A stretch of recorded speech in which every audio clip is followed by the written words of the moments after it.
Thanks, dog. All right. Let's go to here. Oops. All right, folks. Welcome, welcome, welcome. Thanks so much for joining in today.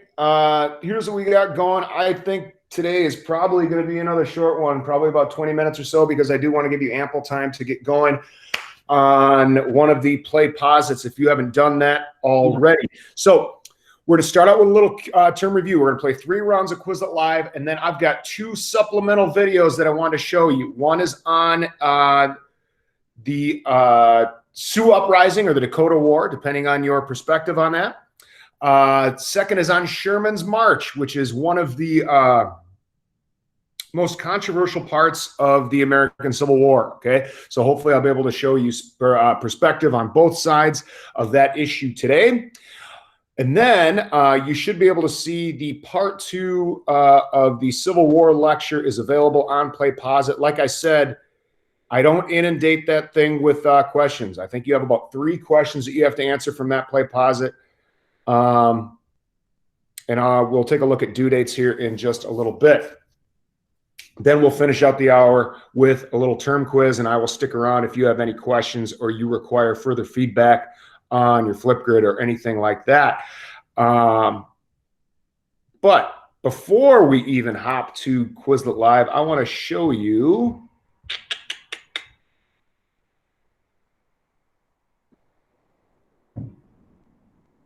sorry for the delay here.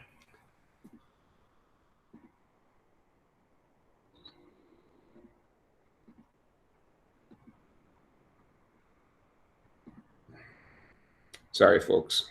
Made the wrong click. One sec. Third hour.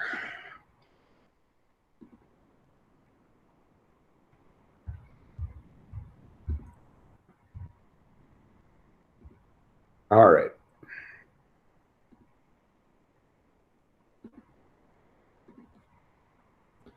All right, now we're cooking. All right, here we go. So upcoming on this side here, okay, I want you to get done with that Civil War Part 1 PlayPosit because that is going to be going into the grade book today, as well as your Civil War term quiz, which we are taking today. Your Flipgrid response, I at least want your initial response in by today. Okay, so I can, if you already submitted it, you're good. You're not you're not missing any due dates or anything like that. But I do want you to at least try that Flipgrid response by today, because ideally, regardless of how you do, it's awesome for you to go in, take that feedback, and resubmit what you did, because you have the opportunity to get full credit on it. Okay, so yeah. Then your Civil War lecture part 2 PlayPosit is going to be due like the Thursday after break. So when we come back from break, you should at least have a day or 2 to get that in. But if you're like, hey, I want to get ahead of the game right now, I'm making it available right now for you to hammer out. Okay.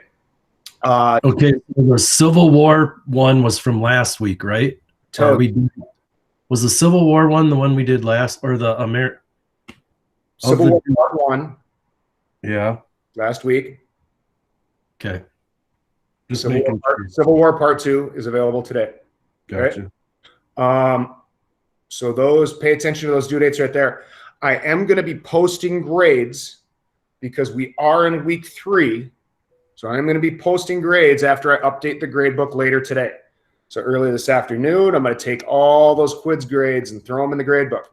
I'm going to take all those PlayPosit grades from Part 1, throw them into the grade book. Okay, and then I'm going to update the grade book, but that's not like a final grade that's just, how we have to post grades every 3 weeks. You guys know how that works, okay? Anything I'm missing there, Mr. Winters? Nope. Okay. Well, then I would like everybody right now to go to Quizlet.live.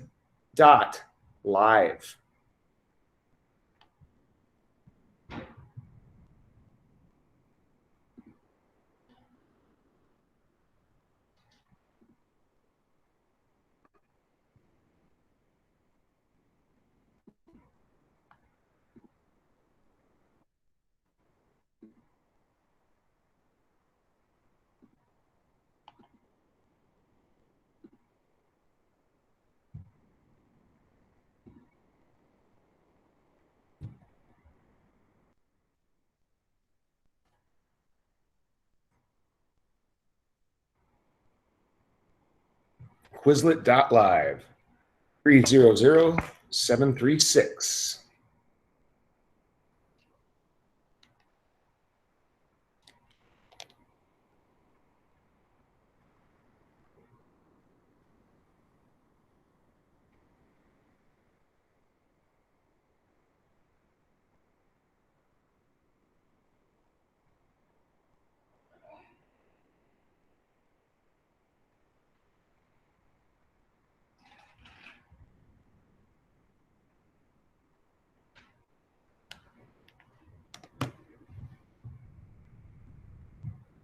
Okay, we got 21 in here, and we got, let's see, I think we need 25. So give you another 30 seconds to try to jump in here. That's Quizlet.live, and then you type in 300-736.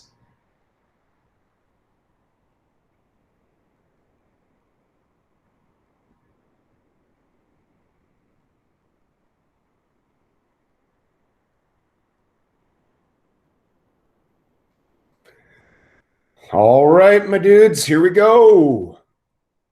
Boom, there are your groups, or there are your animals, your spirit animals, so to speak, and they're racing.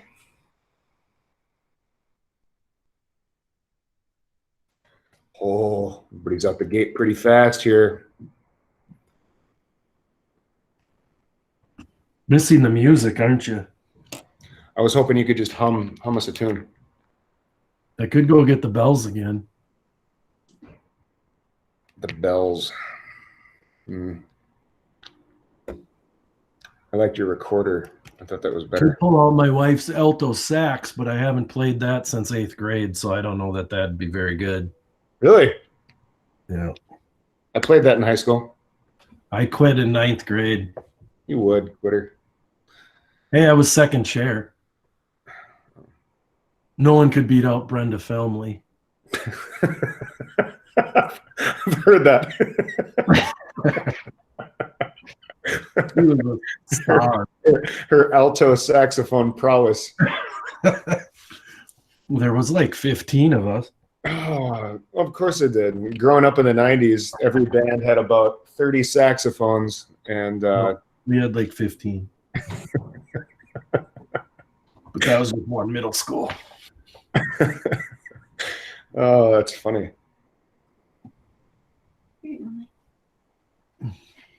Gotta cover the red dot. I have no plan. Just cover the red dot.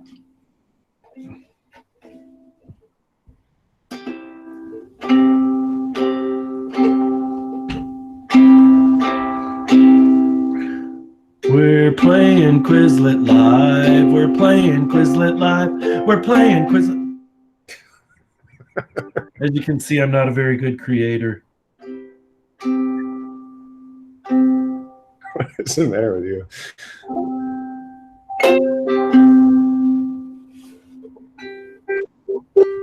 Oh, frogs and lynx coming down the home stretch here. Who's going to walk away with it? Who won last round? Forget. This round is Jake. All right, here we go. This is it. This one's for all the Tostitos. This is the last Quizlet Live you're going to play in 2020. Last. Man. And there. We lost Luke. Luke.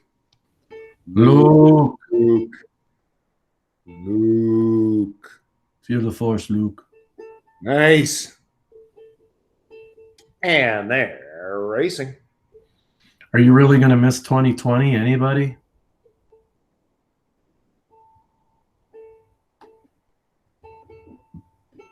Only thing I'm going to miss, only thing that happened good in 2020 was working with Mr. Pieper. You're lying. Or you're being an apple polisher. No, I'm not lying. You should ask Erica how many times I've brought up what I've learned, especially like with politics and stuff. Really? Yeah, I keep saying, you guys think Trump's bad. You should have. Then I tell them about the one guy who was selling slaves out of the White House, and then other guy getting beat almost to death in the Senate floor or the House floor. James K. Polk. All right. Nice job, my dudes. All right. So, here we are. Face to face. Let's do this. All right. So, we are on the, we're done with Quiz It Live. We're moving on to the video that I want to show you real quick here, okay? But just a little background here. Some of you have probably heard about this before. I'm sure others of you not so much. But quick little quiz. True or false? There has been a war on Minnesota soil. A war on Minnesota soil. What do you think, Mr. Winters? True or false? I'm going to go true, but I would say it wasn't Minnesota at the time. Was it? I'm saying maybe. I'm saying true. Okay. True or false? The largest public execution in the United States occurred in Minnesota. I'm saying false. False. Okay. Well, let's see what we got. Although that's so random, it's probably true, but random. Not all right. Random. Okay. I'm going to show you a short video here, folks. There's going to be a heck of a lot of ties in, not just with the war, but with some names that you've probably heard before. You probably heard the names. Have you ever heard the name Henry Sibley before? You know that name, Mr. Winters? Yeah, high school. Henry Sibley. Okay. And you've been to Mankato before? Sure have. Okay. All right. I'm going to mute myself, and we are going to watch a short video here, okay?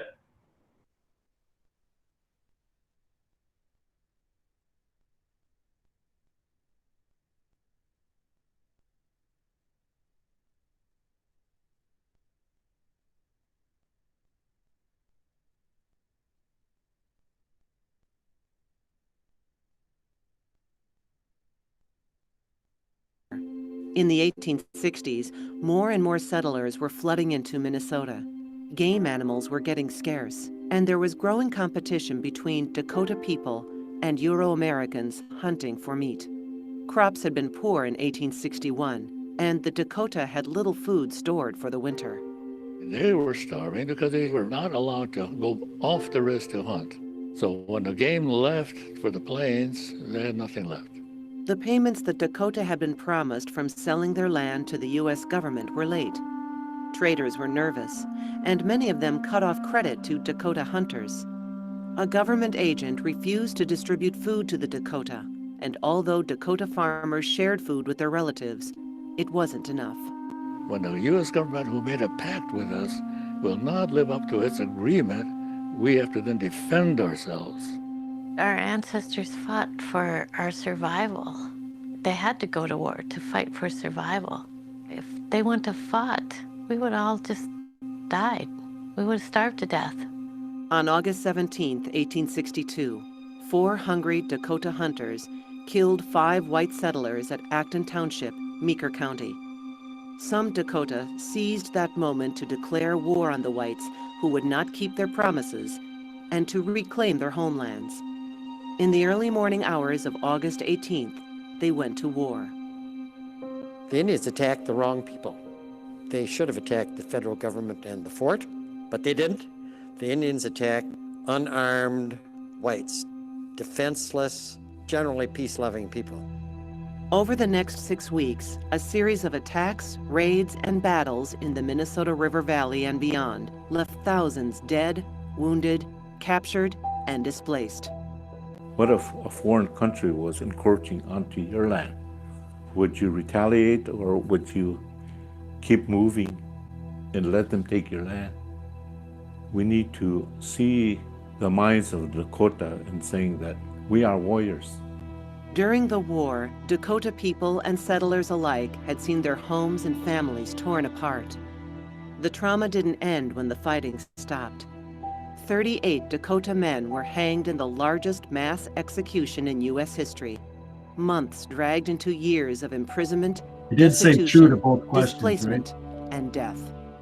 9 of our family was sent to Fort Snelling, and then the rest escaped.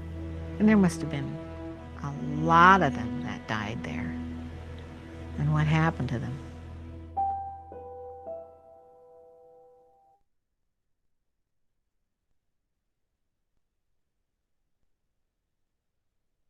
So it was just like, I think it was like a handful of years. Hi, I'm John Green. This is What Crash the Course rip World is going History, on? and today you aren't going to get a blow-by-blow chronology of the American Revolution, and you aren't going to get cool biographical details about... I don't even know how that video popped up. Anyway, it was a handful of years ago that the Minnesota History Center wanted to do this huge exhibit on that very thing that we just watched. And they couldn't even, like, there wasn't even agreement about what to call it, because some people said, no, if you call it the Dakota Uprising, that's insinuating that it was completely their fault. Or if you call it the Dakota War, you're kind of leaving out a big part of it. And even, what was in the name there, still, you still can't get people to really agree upon that, because that is a very controversial topic just in Minnesota history. On one side, you've got the Dakota saying that they took our land, they refused to their agreement of the treaty, we were starving, what the rip were we supposed to do? Whereas the other side would say, you performed some pretty heinous acts against unarmed people in the countryside. And then Abraham Lincoln had to bring brigades back to Minnesota. So he basically considered it to be a part of the Civil War, and just another rebellion that he had to put down during the American Civil War, which is kind of interesting. Abraham Lincoln never is going to ever use the words Confederacy or anything but a rebellion. He never wanted to really recognize that it was anything but a rebellion, and this was kind of in that same realm. So yeah, the Dakota War or the Sioux Uprising, your choice. So a little Minnesota history deal for you there. Let me, since I'm sure you guys are all full on paying attention right now, make sure that I address this.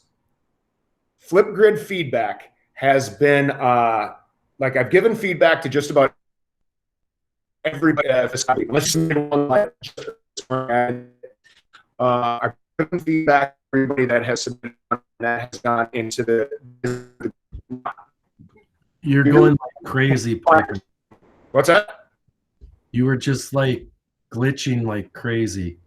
I can't even hear you right now. You can hear me now? Yeah, but you keep freezing. Sorry. Let me talk and see if I can get some glitching. You see if I am okay. Maybe it's just me. I'm gonna go out and come back in. No, mine's glitching too. Same with Yeah, mine. mine's going stupid too. Great feedback. I'm free. You can see the video. Oh.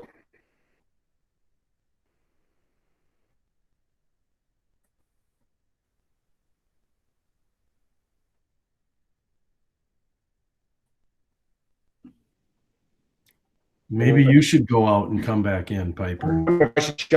It says you lost your.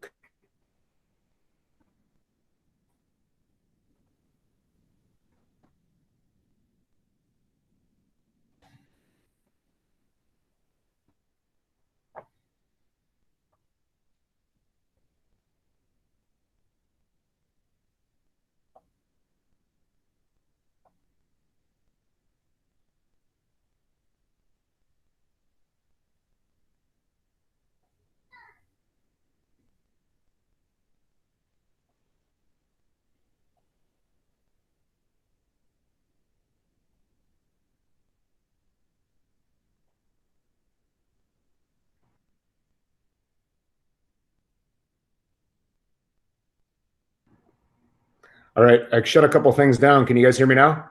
Yes. Okay. Sorry. I'm sorry about that. Okay. So this is pretty important. So let me get this out before I start glitching again. Flipgrid feedback has been this, okay? If I'm taking points off your question, it's that generally you weren't asking a specific question. Like some people would just go on and say, okay, my Flipgrid is going to be about the Battle of Lexington. And then they didn't actually go, oh, and this is my specific question about the Battle of Lexington. Okay?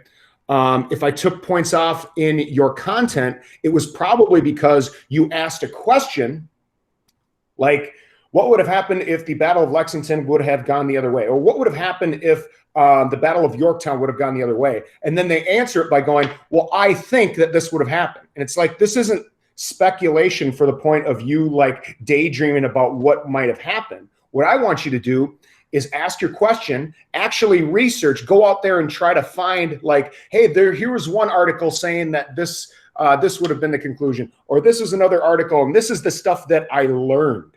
This is the stuff that I learned by asking this question and doing this whole Flipgrid response thing. Does that make sense, guys? Mr. Winters, yes? Good?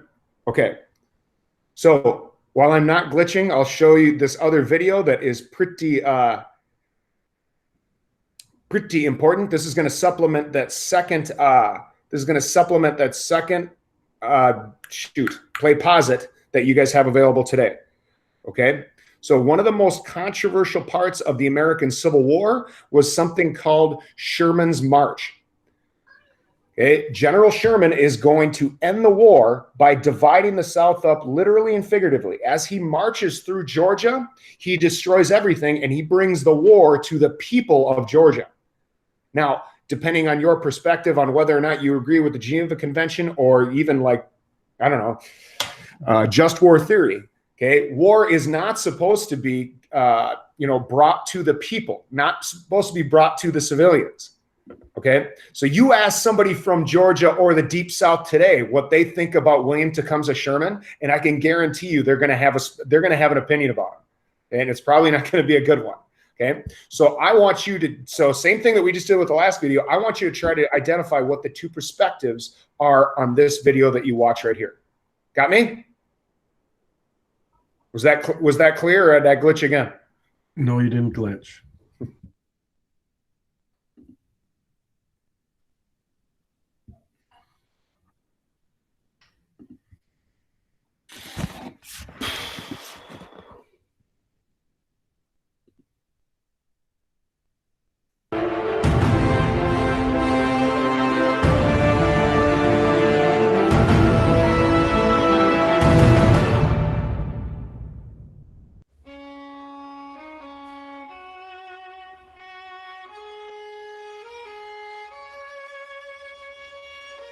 After Lincoln's re-election, Sherman set off on the campaign which would be called his March to the Sea. He would implement a tactic that he had started before but never put into full use: total war. His army would march from Atlanta to Savannah, where no army stood in their path. They would take little supplies with them, but collect their own and burn and destroy the rest. He planned to burn and destroy his way through the South, bringing the war home to the civilians and breaking their will to fight. Sherman's army set off on November 15th, leaving Atlanta in flames behind them. Sherman ordered that nothing the Confederates could use be left standing, but the rearguard decided to burn down the entire town. It was a fitting beginning to the campaign. The army marched in two columns on different roads, altogether about 62,000 strong. The only thing standing in the way of Sherman and Savannah were 13,000 men, many of whom in other circumstances would have been considered unfit for service because of age. They attempted to make a stand at Griswoldville, charging across an open field, but they were easily defeated by Sherman's veterans. 1,100 Confederate men were lost, many of them boys and old men. Sherman's men met little resistance, and they were able to leisurely complete their work of destruction.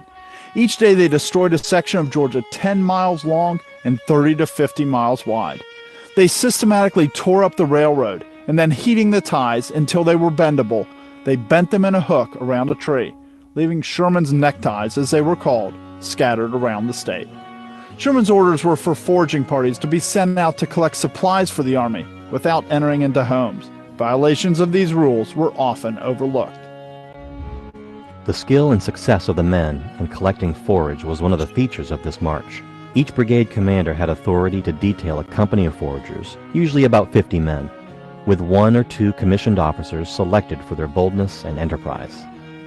This party would proceed on foot 5 or 6 miles from the route traveled by their brigade, and then visit every plantation and farm within range. They would usually procure a wagon or family carriage, load it with bacon, cornmeal, turkeys, chickens, ducks, and everything that could be used as food or forage, and would then regain the main road. Often would I pass these foraging parties at the roadside, waiting for their wagons to come up, and was amused at their strange collections, mules, horses, even cattle, packed with old saddles and loaded with hams, bacon, bags of cornmeal, and poultry of every character and description. Although this foraging was attended with great danger and hard work, there seemed to be a charm about it that attracted the soldiers, and it was a privilege to be detailed on such a party. Daily they returned mounted on all sorts of beasts, which were at once taken from them and appropriated to the general use. But the next day they would start out again on foot, only to repeat the experience of the day before. No doubt, many acts of pillage, robbery, and violence were committed by these parties of foragers, usually called. Sherman arrived outside Savannah on December 9th, having marched through the heart of the state of Georgia. He found Hardee entrenched there with 10,000 men. Sherman made contact with the Navy, ensuring that he would have supplies and artillery necessary for a siege. However, Hardee, instead of waiting for the siege, escaped on December 20th. The march to the sea was over. 300 miles of railroads had been destroyed. $100 million in damage had been done. $1.4 billion in modern dollars. Thousands of horses and cattle, 9.5 million pounds of corn, and 10.5 million pounds of fodder had all been taken from the citizens of Georgia. We are not only fighting armies, but a hostile people, and must make old and young, rich and poor, feel the hard hand of war, as well as their organized armies. I know that this recent movement of mine through Georgia has had a wonderful effect in this respect. Thousands who had been deceived by their lying papers into the belief that we were being whipped all the time realize the truth and have no appetite for a repetition of the same experience. Sherman's actions remained very controversial. For many years after the war, the name of Sherman was hated in the areas through which he marched. Even many of the slaves hated him, for they were hurt as much as anyone else on the plantations, and many of those who tried to follow the Union Army died along the way. The war affected every civilian in America, through the loss of friends and family, and to the economic problems which affected everyone. But Sherman's actions brought the military sufferings of war to the women and children of Georgia, inflicting scars that would remain for generations. Sherman's actions were immoral according to the Bible. The Old Testament law says that armies must not destroy the fruit trees of the land. God intended that the land not be destroyed so that it would remain productive. During the Civil War, every army, North and South, violated private property. Most commanders issued orders against it, but they enforced those orders to varying degrees. Sherman was different. He was intentional in his destruction. Although his soldiers took his orders beyond where he had written them, they can hardly bear the blame, since it was his strategic design for the campaign.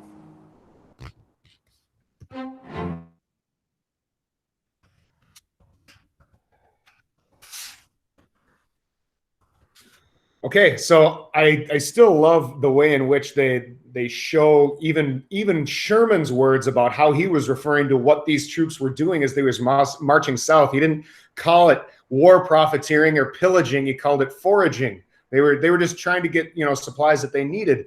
Yeah, well, if you ask somebody from Georgia about how that actually went down, it would be much, much different. A lot of families lost a lot of wealth